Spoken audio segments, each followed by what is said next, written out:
Q1 results खत्म हो चुके हुए हैं और इस वीडियो के अंदर मैं सारी की सारी निफ्टी कंपनीज के Q1 रिजल्ट्स के बारे में बताऊंगा। एक नहीं, दो नहीं, पांच नहीं, 10 नहीं, 50 की 50 कंपनीज का एनालिसिस करके आपको बताऊंगा क्या रिजल्ट्स आए, क्या मार्केट एक्सपेक्टेशंस थी और कंपनी का आगे क्या होगा। और आप लोगों का टाइम ना वेस्ट हो तो मैंने इस वीडियो को अल्फाबेटिकल ऑर्डर में सारा बनाया है, ताकि आपको जो भी स्टॉक के बारे में पता करना हो या आपके पोर्टफोलियो में उसकी नॉलेज चाहिए हो, आप वहां पे जाके वीडियो को आगे करके आप वहां पे उस स्टॉक के बारे में नॉलेज ले सकते हैं। और मैंने इसको और बेटर करने के लिए बड़ा ब्रीफ रखा है, अराउंड 40 to 50 सेकेंड्स ही लगाए हैं एक स्टॉक के ऊपर, ताकि आपके टाइम वेस्ट ना हो, हर किसी का टाइम प्रेशियस है।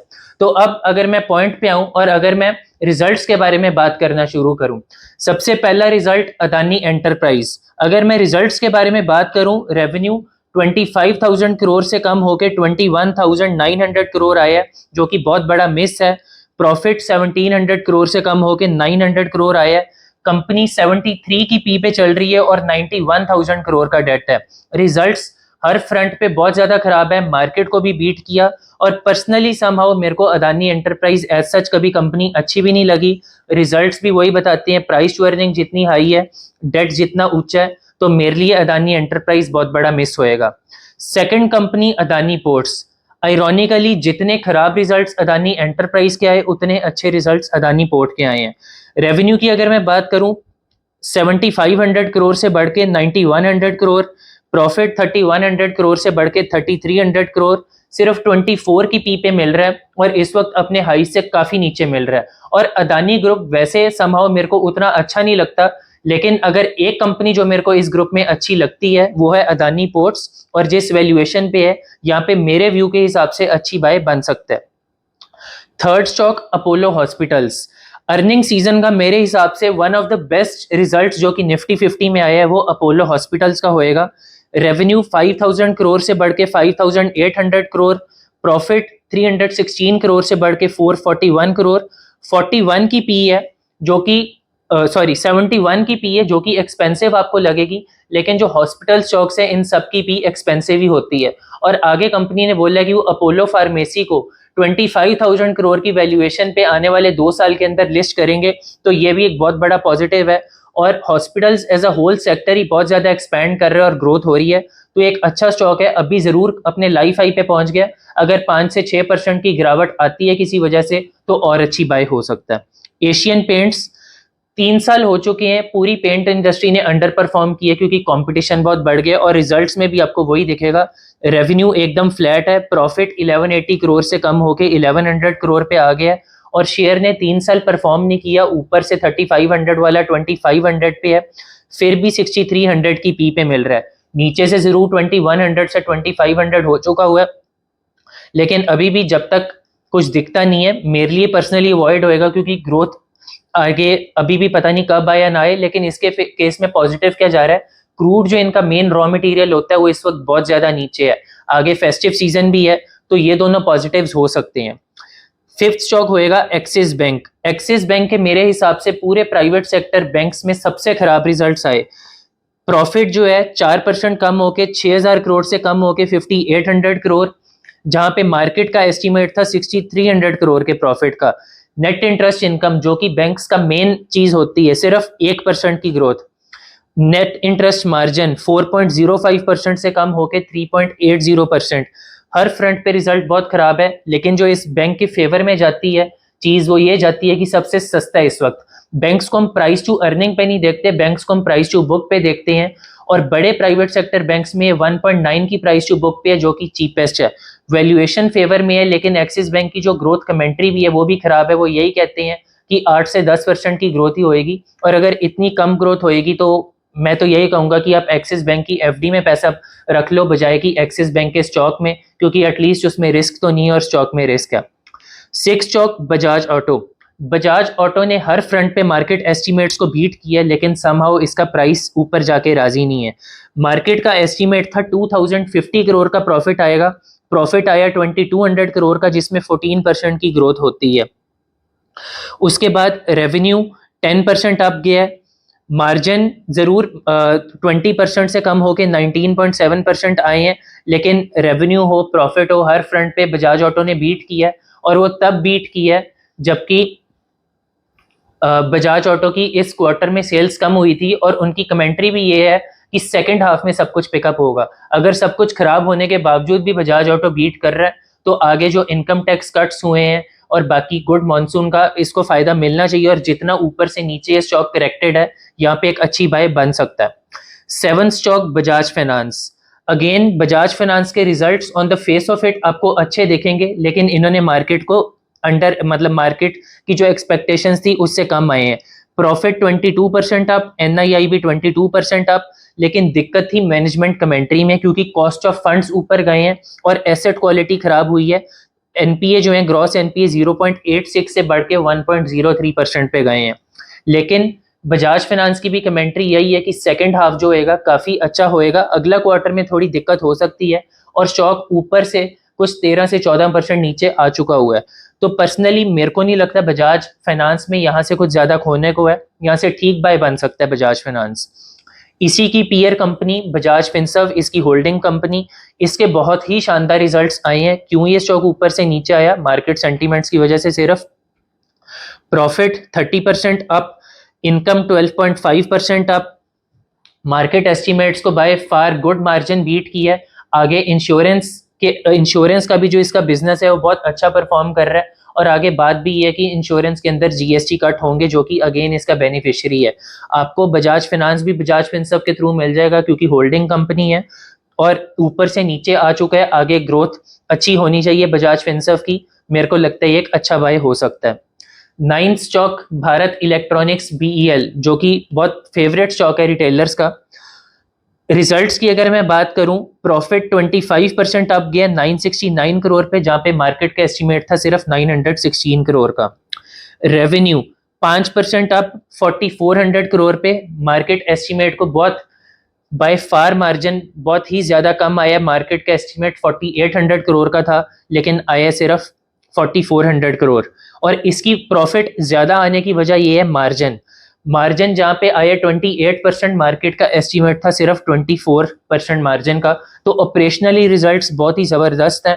ऑर्डर बुक 74,000 करोड़ की, किसी भी डिफेंस कंपनी में ऑर्डर बुक की कभी भी कोई दिक्कत होती नहीं, सेम बीईएल। लेकिन प्राइस टू अर्निंग पे महंगा है 51 की। लेकिन अगर हम पिछले 3-4 साल में देखें, हर डिफेंस जॉब को प्राइस टू अर्निंग एक्सपेंसिव ही मिल रही है क्योंकि आगे विजिबिलिटी है और ग्रोथ इनकी हो भी रही है। और जेपी मॉर्गन ने इसका टारगेट 490 का दिया है, अभी प्राइस कुछ 380 का चल रहा है। इस प्राइस पे भी आप ले सकते हो, और अगर यहाँ से गलती से 350 टू 360 की रेंज में आए तो काफी अच्छा होएगा। 10th स्टॉक जो होएगा वो होएगा भारती एयरटेल। इसका मैं आपको बड़ा क्लियर कट ये बोलूंगा कि इंडिया में इस वक्त सिर्फ 3 प्लेयर्स हैं, वोडाफोन आइडिया, जियो और भारती, और ये एक किस्म की तीनों की मोनोपोली बन चुकी है। अब जितने मर्जी रेट बढ़ाते जाओ, फोन तो हर किसी को यूज करना है, डेटा हर किसी को यूज करना है, और रिजल्ट्स में भी वही दिख रहा है। 43% profit growth, 28% revenue growth, ARPU average revenue पर यूजर लगातार बढ़ता ही जा रहा है।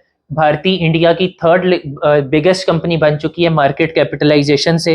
तो ये एक बेसिकली मोनोपोली स्टॉक हो चुका है और इसकी मोनोपोली टूट भी नहीं सकती क्योंकि नया एंट्रेंट टेलीकॉम स्पेस में आई है। ऑलमोस्ट नेक्स्ट टू इम्पॉसिबल है क्योंकि आप 1 लाख करोड़ कहां से लेके आओगे इतना केपेक्स करने के लिए। ये तो बात हुई पहले 10 स्टॉक्स की। अगर आपको वीडियो अच्छी लग रही है तो इस पे एक लाइक बटन जरूर दबा देना क्योंकि ये मेरी पर्सनल ग्रोथ और सेटिस्फेक्शन के लिए काफी इंपॉर्टेंट होएगा। अगर मैं बात करूं 11th स्टॉक, ये है Cipla. Revenue 4% up, profit 1% up, EBITDA 4% up. मतलब कंपनी के अगर मैं रिजल्ट्स में देखूं तो ग्रोथ कुछ नहीं है, लेकिन जहां पे मार्केट का एस्टीमेट सिर्फ 1200 करोड़ के प्रॉफिट का था, वहां पे सिप्ला ने प्रॉफिट दिया 1298 करोड़ का, जो कि काफी बड़ा बीट है। लेकिन अगर मैं ब्रॉडर पिक्चर देखूं, चाहे मार्केट एस्टीमेट को बीट किया है, सिप्ला में भी पिछले काफी टाइम से वो ग्रोथ नहीं आ रही और यही वजह है कि स्टॉक नहीं चल रहा। तो पर्सनली मैं इसको अवॉइड करूंगा, ना ये मेरे को लगता है ज्यादा ऊपर जाएगा ना ये ज्यादा नीचे जाएगा।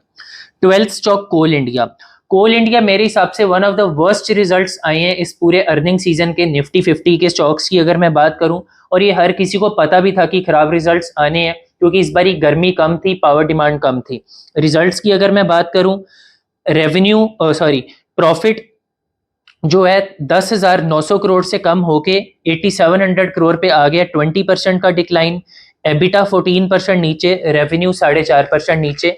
हर एक फ्रंट पे जो रिजल्ट्स हैं वो काफ़ी ज़्यादा ख़राब हैं। और अगर मैं फ्यूचर की भी बात करूं तो मेरे को लगता है कोल इंडिया जैसे स्टॉक में इन्वेस्ट करके फ़ायदा नहीं है, क्योंकि आगे जो भी ग्रोथ आएगी वो रिन्यूएबल में आएगी, और आप रिन्यूएबल स्टॉक्स के अगर रिजल्ट्स भी देखो तो बहुत ही शानदार आ रहे हैं। हाँ, लेकिन अगर आपको डिविडेंड के लिए स्टॉक चाहिए तो आप कोल इंडिया देख सकते हो, लेकिन मैं पर्सनली कभी भी किसी शेयर को डिविडेंड के लिए नहीं लेना चाहूंगा।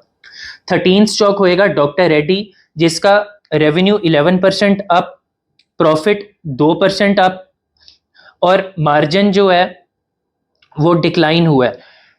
अगेन डॉक्टर रेड्डी के रिजल्ट्स जो हैं मार्केट एक्सपेक्टेशन से काफ़ी कम आए हैं, और सिर्फ यही नहीं कि मार्केट एक्सपेक्टेशन से कम आए हैं, डॉक्टर रेड्डी की फ्यूचर जो गाइडेंस है वो भी कोई बहुत ज़्यादा अच्छी नहीं है, और वो यही कह रहे हैं कि अगले 1 2 3 क्वार्टर सॉफ्ट ही रहने चाहिए, तो मेरे लिए अवॉइड होएगा। 14 स्टॉक आइशर मोटर, इसके रिजल्ट्स प्रॉफिट 9% अप गया है, रेवेन्यू 14% अप गई है, और रेवेन्यू जो है इसकी हाईएस्ट एवर क्वार्टरली रेवेन्यू है in a single quarter. EBITDA 3% up, लेकिन 14% प्रॉफिट अप जाने जाने रेवेन्यू ऊपर जाने के बावजूद भी एबिटा 3% इसलिए गई है, इसीलिए सिर्फ 3% अप है, क्योंकि जो मार्जिन है वो 26.5% से कम होकर 23.9% पे आ गए हैं, जो कि काफ़ी बड़ा डिक्लाइन है। लेकिन फिर भी इन्होंने मार्केट के जो एस्टिमेट्स हैं उनको बीट किए। मार्केट इससे भी खराब लेके चल रही थी कि आइशर के रिजल्ट्स आएंगे, लेकिन मेरे को अगर मैं अभी तक कंपेयर करूं आइशर और बजाज को, तो मैं पर्सनली बजाज ऑटो को प्रेफर करूंगा, क्योंकि आइशर काफ़ी ज़्यादा ग्रो कर चुके हैं और थोड़ा सा मेरे को लगता है कि एक्सपेंसिव है। बजाज ऑटो में यहाँ से ज़्यादा ग्रोथ का स्कोप बन सकता है। 15th स्टॉक जो होएगा वो है इटर्नल जोमेटो, जो कि अगेन हर किसी का फेवरेट स्टॉक है। रिजल्ट्स की बात करूं, रेवेन्यू 70% अप गया, जहां पे मार्केट का एस्टीमेट था कि 6000 से 6500 करोड़ की मार्केट की रेंज थी, हालांकि रेवेन्यू आया 7100 करोड़ पे, 4200 करोड़ से बढ़ के। प्रॉफिट आफ्टर टैक्स आया सिर्फ 25 करोड़ का, जहाँ पे मार्केट का एस्टीमेट था 150 से 200 करोड़ के बीच में आएगा। 250 करोड़ से कम होके सिर्फ 25 करोड़ पे आया। एबिटा अगेन 40% का डिक्लाइन है। लेकिन जोमेटो की जो मैनेजमेंट कमेंट्री है वो ये कहती है कि जो हमारा मार्जिन डिक्लाइन था वो हो चुका हुआ है, अब इससे ज़्यादा नहीं होएगा, अब यहाँ से ऊपर ही जाएगा। और मार्केट को ये एक लाइन बहुत ज़्यादा पसंद आई है, और रेवेन्यू ग्रोथ भी बहुत शानदार हुई है। टारगेट्स जो जोमेटो के निकल के आए हैं ब्रोकरेज इसके, वो 350 to 400 के हैं, लेकिन पर्सनली मेरे को इटर्नल इस वैल्यूएशन पे समझ नहीं आता। खैर, मेरे को ये स्टॉक कभी भी नहीं समझ आया, क्योंकि इस वक्त इटर्नल का मार्केट कैप हो चुका है 3 लाख करोड़ का, और प्रॉफिट कितना है 200-250 करोड़ का। अगर जोमेटो को ये 3 लाख करोड़ का मार्केट कैप जस्टिफाई करना है तो इसको 1 साल के अंदर कम से कम 7 से 8 हजार करोड़ का रेवेन्यू करना पड़ेगा, और प्रॉफिट करना पड़ेगा, जो कि इस वक्त इसका 1 क्वार्टर का रेवेन्यू है, जो कि मेरे को नहीं लगता आने वाले 3 से 4 साल भी होए। तो बट अगेन देखो, मैं बहुत एक छोटा आदमी हूँ, मैं यही कहूँगा अगर बड़े बड़े ब्रोकरेज इस पे बुलिश है तो शायद मैं यहाँ पे गलत हूँ, बट पर्सनली मैं इस वैल्यूएशन पे और खासकर इतना चढ़ने के बाद मैं इसको अवॉइड करूँगा। फिर आती है बारी ग्रासिम की। ग्रासिम के बहुत ही अच्छे रिजल्ट्स आए हैं। रेवेन्यू 16% अप, 40,000 करोड़ पे पहुंच गया। EBITDA 36% up, profit 32% up. इसके सारे वर्टिकल्स इस वक्त अच्छा परफॉर्म कर रही हैं। सीमेंट जो पहले खराब चल रहा था, सीमेंट का बॉटमिंग आउट हो गई है। उसके बाद केमिकल्स में इसका कॉस्टिक सोडा का काम है, वो बहुत अच्छा है। और पेंट सेक्टर में भी जो इसने अपना इतनी कॉस्ट लगाई, एडवर्टाइजमेंट वगैरह सब कुछ किया, अब वो फाइनली बेनिफिट्स रीप ऑफ करना शुरू कर रहा है। तो ग्रासिम यहाँ से एक अच्छा स्टॉक हो सकता है। 17th स्टॉक होएगा HCL टेक। HCL टेक के जो रिजल्ट्स आए हैं इस बारी काफ़ी खराब रिजल्ट्स आए हैं in comparison to market expectations.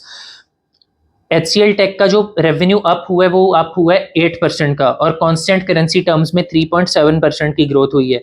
लेकिन प्रॉफिट जो है वो 9.7% गिरा है, जहाँ पे मार्केट का एस्टीमेट था कि 4200 करोड़ का प्रॉफिट आएगा, वो आया सिर्फ 3800 करोड़ का। और इसकी सबसे बड़ी वजह है मार्जिन HCL टेक का कम हो गया 16%। मैनेजमेंट की जो गाइडेड रेंज थी वो थी 18 to 19%। मैनेजमेंट ने अपनी मार्जिन गाइडेंस भी 18 to 19% से कम करके 17 to 18% कर दी है। लेकिन कांस्टेंट करेंसी ग्रोथ गाइडेंस जो पहले 2 से 5% थी, उसको बढ़ा के 3 से 5% की है। और कंसिडरिंग द फैक्ट कि ये स्टॉक ऊपर से अब काफ़ी ज़्यादा नीचे आ चुका है, मेरे को लगता है कि यहाँ से शायद कुछ खोने को ज़्यादा नहीं है। और IT stocks as a whole मेरे को लगता है कि आप यहाँ पे अगर लेते हो आपको यहाँ से ज़्यादा खोने को नहीं है, लेकिन क्या आपको 15% से ज़्यादा पाने को है, वो भी मेरे को नहीं लगता। 18th स्टॉक होएगा HDFC बैंक। HDFC बैंक के जो रिजल्ट्स की अगर मैं बात करूं, NII 5% अप गया है, प्रॉफिट 16,000 करोड़ से बढ़ के 18,000 करोड़ गया है। लेकिन जो दिक्कत की बात आई है वो आती है प्रोविजंस की, जो कि 5 टाइम्स अप गई हैं, और नेट इंटरेस्ट मार्जिन 3.46% से कम होकर 3.35% पे गया है। और जो एसेट क्वालिटी है वो थोड़ी सी डिटेरिएट हुई है, एनपीएस जहाँ पे बढ़े हैं।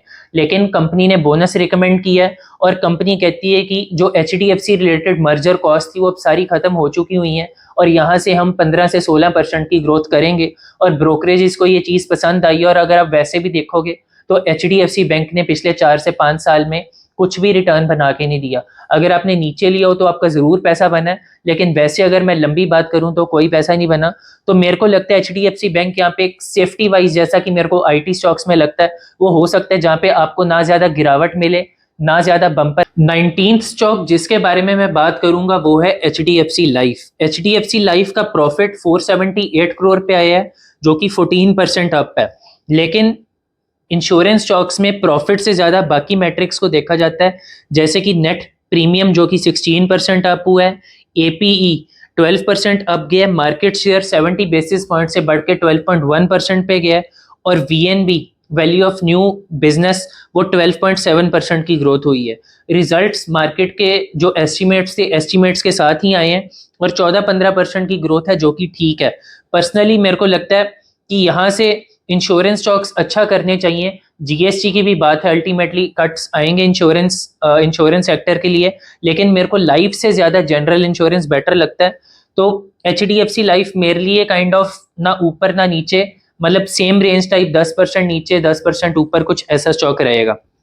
20th स्टॉक होएगा हीरो मोटोकॉर्प। हीरो मोटोकॉर्प के जो रिजल्ट्स हैं वो इस बारी खराब आने थे, जो मार्केट का एस्टिमेट था। उसकी वजह ये थी कि इसका एक प्लांट थोड़ी देर के लिए मेंटेनेंस शटडाउन था, और उसी का रीजन है कि रेवेन्यू 5.6% नीचे गया है। लेकिन प्रॉफिट जो आया है वो फ्लैट आया है, जहाँ पे मार्केट का एस्टिमेट था कि अराउंड 6% गिरेगा।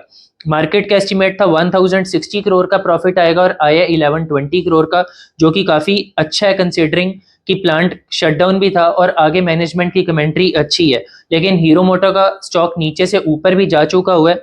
तो पर्सनली हाँ, लेकिन एक चीज मैं ऐड कर दूं कि आगे फेस्टिव डिमांड भी आए। स्टॉक होएगा हिंडाल्को। हिंडाल्को के जो रिजल्ट्स आए हैं काफी ज्यादा अच्छे आए हैं। पैट जो है 30% अप गया है, 3000 करोड़ से बढ़ के 4000 करोड़ हो चुका है। रेवेन्यू 14% अप गया है, और ये तब गया जबकि नोवेलिस जो इसकी सब्सिडरी है उसके रिजल्ट्स काफी खराब आए हैं। और जो मैनेजमेंट की कमेंट्री है वो ये है कि नोवेलिस का जो खराब होना था हो चुका हुआ है, अब आगे इससे भी ज्यादा अच्छा होएगा, मार्जिन जो इंप्रूव होंगे। अगर नोवेलिस का खराब जाने के बावजूद अगर रिजल्ट्स ये आए हैं तो आप आगे सोच सकते हो कि आगे कितनी अच्छी परफॉर्मेंस आ सकती है। सिर्फ 9 की पी पे मिल रहा है, और पिछले 2 साल में कुछ भी हिंडाल्को ने परफॉर्म करके नहीं दिया, तो हिंडाल्को यहाँ से एक अच्छा स्टॉक बन सकता है। HUL की अगर मैं बात करूं, पैट जो है 7% की ग्रोथ आई है, रेवेन्यू में 4% की ग्रोथ आई है, लेकिन जो मार्जिन है, मार्जिन 24% से कम होके 22.5% पे गया है। HUL देखो, पर्सनली मैंने अपने पोर्टफोलियो में इसको ऐड किया था अराउंड 2350 के, लेकिन मेरी सिर्फ 7 से 8% की एक प्रॉफिट एक्सपेक्टेशन से मैंने इसको लिया था, और मैंने फिर इसको बेच भी दिया। पर्सनली मेरे को नहीं लगता कि एफएमसीजी स्टॉक्स में आपका कोई बहुत ज्यादा पैसा यहाँ से बनेगा, क्योंकि जो इनकी मेन ग्रोथ थी वो इनकी हो चुकी हुई है। बट अगेन, ना इसने ज्यादा गिरने ना चढ़ना है, मेरे लिए अवॉइड होएगा। ICICI bank. आईसीआईसीआई बैंक के पूरे प्राइवेट सेक्टर स्पेस के अंदर बेस्ट रिजल्ट्स आए हैं। अगर मैं बैंकिंग की बात करूं, 15% की प्रॉफिट ग्रोथ, एनआईआई 11% की ग्रोथ, नेट इंटरेस्ट मार्जिन क्या कहते हैं कम नहीं हुआ, एनपीए भी कम हुए हैं, जहां पे बाकी की एसेट क्वालिटी खराब हुई, आईसीआईसीआई बैंक की एसेट क्वालिटी इंप्रूव हुई। मार्केट का जहां पे एस्टीमेट सिर्फ 12,000 करोड़ के प्रॉफिट का था, वहां पे 12,700 करोड़ का प्रॉफिट आया है, जो कि शानदार रिजल्ट्स आए हैं हर फ्रंट पे। अभी आईसीआईसीआई बैंक, क्योंकि इसने अपनी सेविंग्स अकाउंट का बेस जो बढ़ाया था उसकी वजह से जो नीचे आया है, मेरे को लगता है एक अच्छी अपॉर्चुनिटी हो सकती है बाय की। ब्रोकरेज इसके भी 1700 to 1800 के टारगेट्स हैं, तो ये एक यहाँ से अच्छा स्टॉक हो सकता है। 24 स्टॉक होएगा इंडसइंड बैंक। इस स्टॉक के बारे में मैं रिजल्ट्स के बारे में बिल्कुल बात नहीं करूंगा, क्योंकि हर किसी को पता ही था खराब रिजल्ट्स आने हैं। पर्सनली मैं इस स्टॉक को अवॉइड करूंगा, क्योंकि कभी भी अगर एक बैंक के अंदर ऐसी दिक्कत आए तो उसको 1.5-2 साल लग जाते हैं उभरने में, और जो एक बारी बैलेंस शीट के ऊपर डेंट आया है वो कितना टाइम लगेगा सुधरने में मेरे को नहीं पता। जहां पे हमारे पास इतने ज्यादा स्टॉक्स हैं, जहां पे इंडसइंड बैंक की बैलेंस शीट खराब हुई, कंपनी लॉस कर रही है, तो मेरे लिए तो ये बैंक अवॉइड होएगा। हाँ, इतना जरूर इसके फेवर में कह सकते हैं जो लॉसेस होने थे वो हो चुके हुए हैं, लेकिन एक बारी अगर ट्रस्ट बिगड़ जाए, वो ट्रस्ट जल्दी नहीं आता, तो मैं इसको अवॉइड करूंगा। 25th स्टॉक होएगा इन्फोसिस। इन्फोसिस देखो, जो मार्केट के एस्टिमेट्स थे उसको इन्फोसिस ने काफी बीट किया। जहां पे मार्केट का अनुमान सिर्फ 5% प्रॉफिट ग्रोथ का था, वो 8% आया। रेवेन्यू 5% अप हुई, जहां पे सिर्फ 2% का अनुमान था। लेकिन दिक्कत की बात का आई, वो आई है ग्रोथ गाइडेंस की, जहां पे इन्फोसिस की पूरे साल की कांस्टेंट करेंसी ग्रोथ गाइडेंस थी 0 to 3% की। इन्फोसिस ने रिवाइज करके उसको सिर्फ किया 1 से लेकर 3% पे।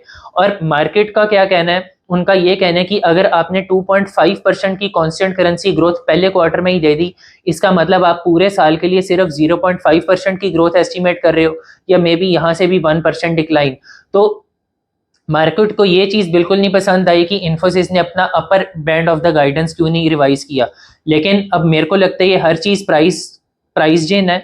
1600 वाला स्टॉक सिर्फ एक महीने में 1400 पे आ चुका है, प्राइस टू अर्निंग 22 पे है।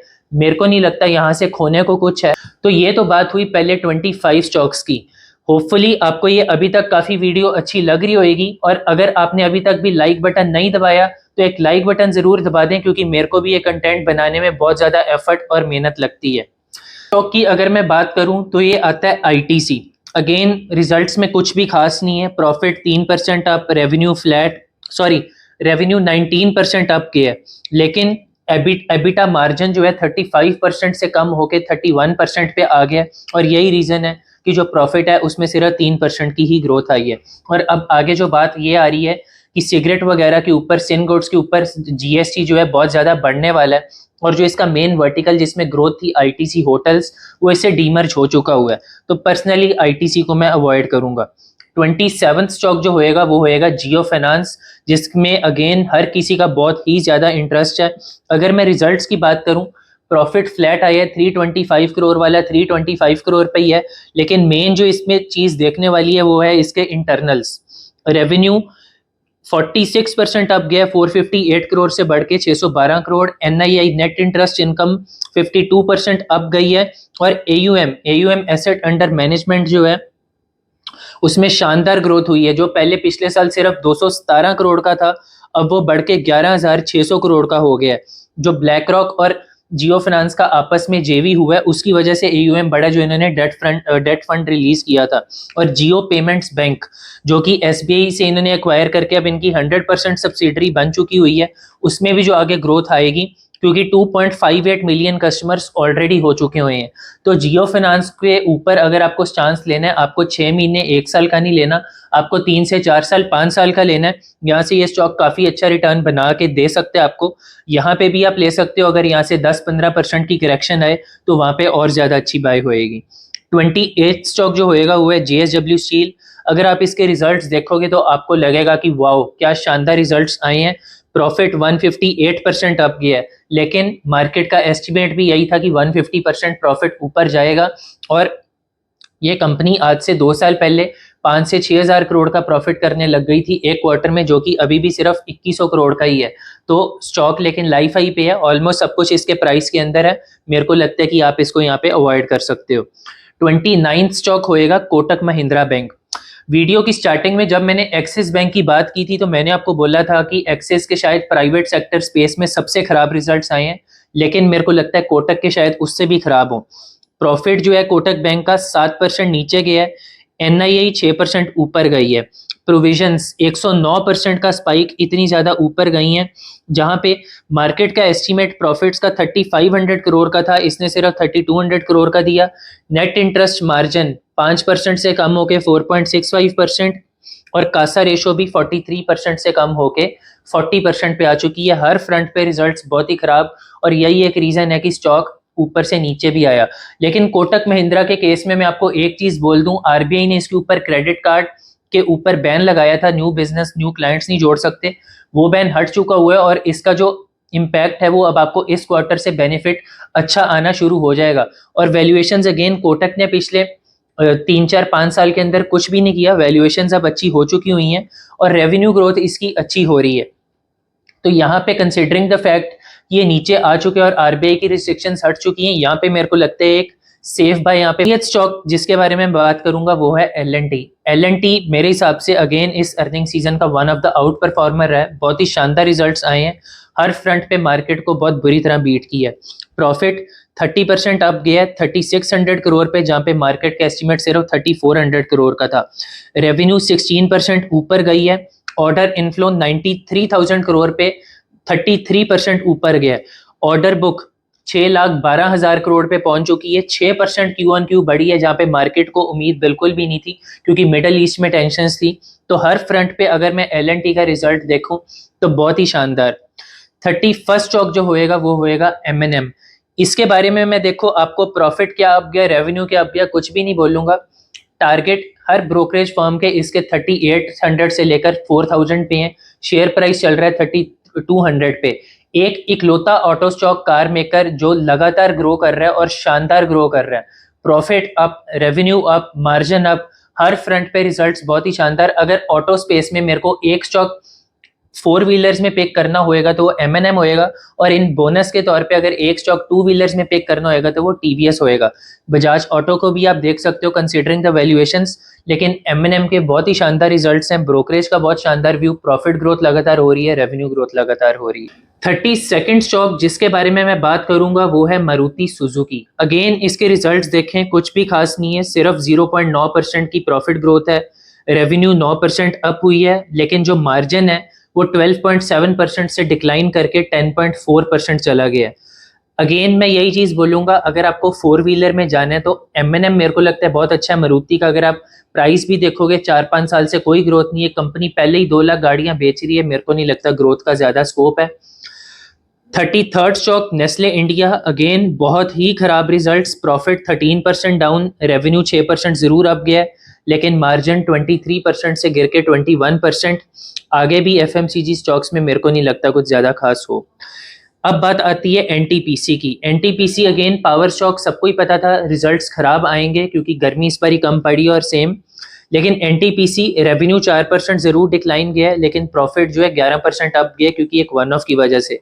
ब्रोकरेजेस का इस स्टॉक के ऊपर अभी भी काफी बुलिश है, 400 से लेकर 450 के टारगेट्स हैं ब्रोकरेजेस के। 35th स्टॉक आता है ONGC अगेन पता था रिजल्ट्स खराब आएंगे क्योंकि क्रूड जो है नीचे है और इन फ्यूचर भी क्रूड नीचे ही रहेगा, तो आगे भी रिजल्ट्स खराब आने चाहिए इसके। प्रॉफिट 10% नीचे गया है, रेवेन्यू भी डिक्लाइन हुआ है, और आगे अगर क्रूड ऐसे ही रहता है तो ONGC के लिए और खराब होएगा। अगर आपको फोकस करना है, मेरे को लगता है OMCs बेटर हो सकते हैं क्योंकि OMCs को क्रूड के नीचे जाने का फायदा है, ONGC जो है एक अपस्ट्रीम ऑयल कंपनी है जिसको क्रूड के ऊपर जाने का फायदा है। तो अगर क्रूड ऊपर जाता है तो आप ONGC की तरफ देख सकते हो। अब बारी आती है पावर ग्रेड की। पावर ग्रेड अगेन बाकी पावर कंपनीज की तरह रिजल्ट्स में कुछ खास नहीं, प्रॉफिट 2.5% नीचे, रेवेन्यू 2% ऊपर, मार्जिन 34% से कम होके 32% पे आ गया।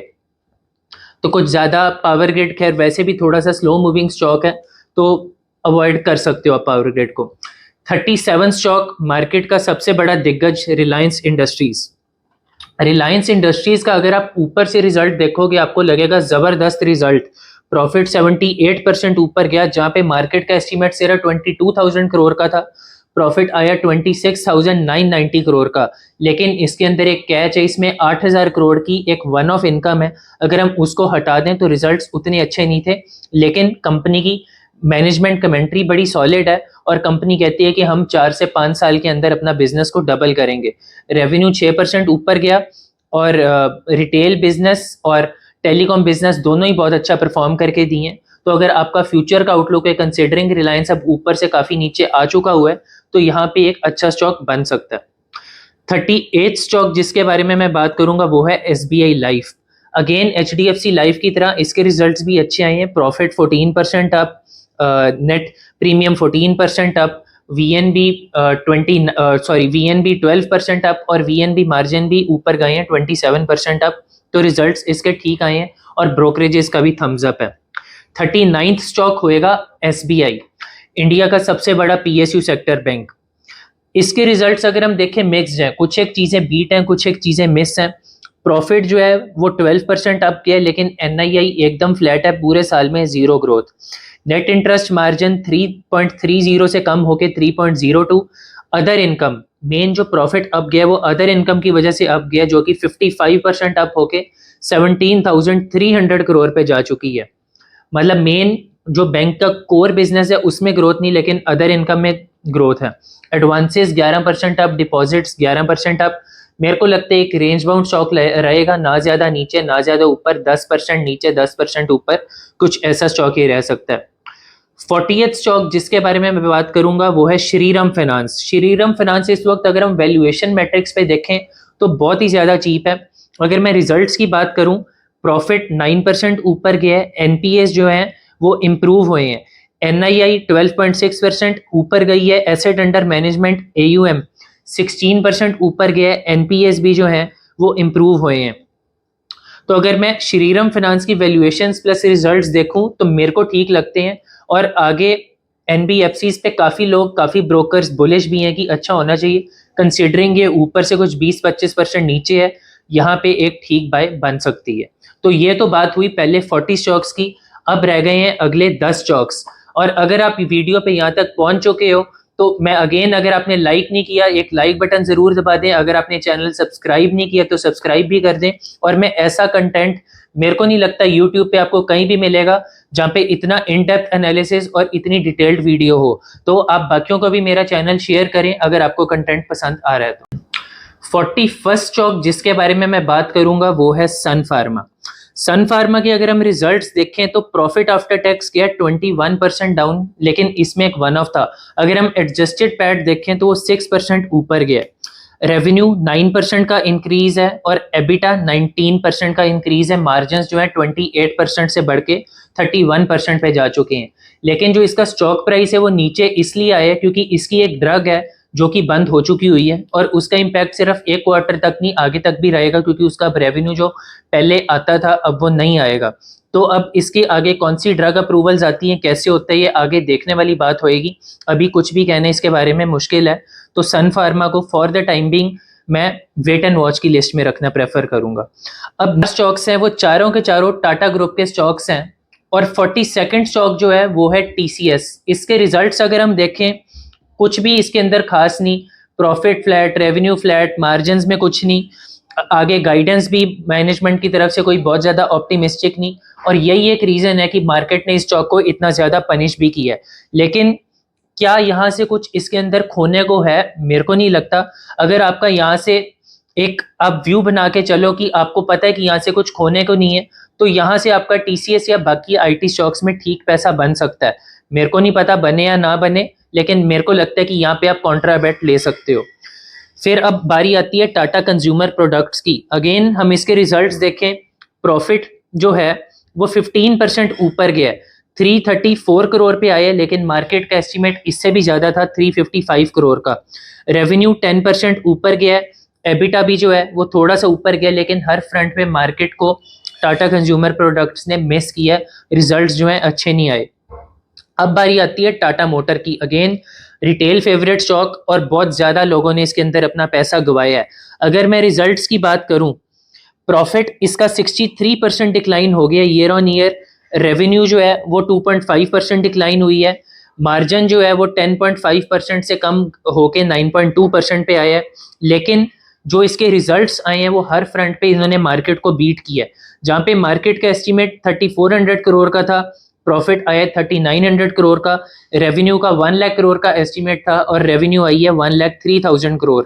और टाटा मोटर का चाहे मार्जिन इस क्वार्टर में कम हुआ है, फिर भी उन्होंने अपने पूरे साल की जो मार्जिन गाइडेंस है उसको मेंटेन किया है। और उनको लगता है कि जैसे ही टैरिफ चांस इंप्रूव होगा और तो उसके बाद मार्जिन इंप्रूवमेंट और जेएलआर की जो सेल्स हैं वो बढ़ेंगी।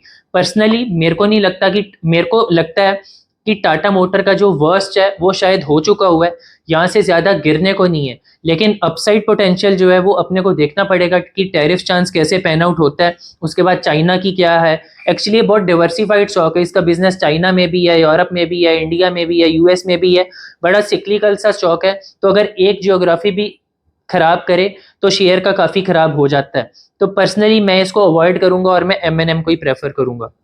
फाइनल स्टॉक टाटा ग्रुप का और 45th स्टॉक वो आता है टाटा स्टील। अगर हम इसके रिजल्ट्स देखें तो आपको लगेगा कि बहुत ही शानदार है, लेकिन मार्केट को ये पहले ही पता था रिजल्ट्स आने हैं। प्रॉफिट 100% अप गया 2078 करोड़ पे, revenue 3% up, operationally strong numbers हैं। और स्ट्रॉन्ग नंबर्स आने की वजह ये है कि रॉ मटेरियल कॉस्ट जो है वो काफ़ी ज़्यादा रिड्यूस हुई है।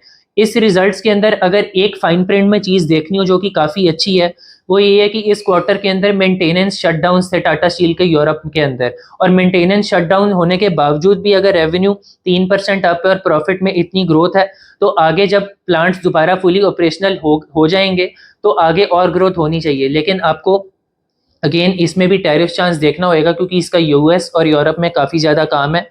और ये स्टॉक अभी भी अपने लाइफ हाई के अराउंड ही है, जहां पे आज से 2 साल 3 साल पहले एक क्वार्टर में 10,000 करोड़ का प्रॉफिट कर रहा था, वहां पे अब सिर्फ 2000 करोड़ का प्रॉफिट है, लेकिन शेयर लाइफ हाई पे है।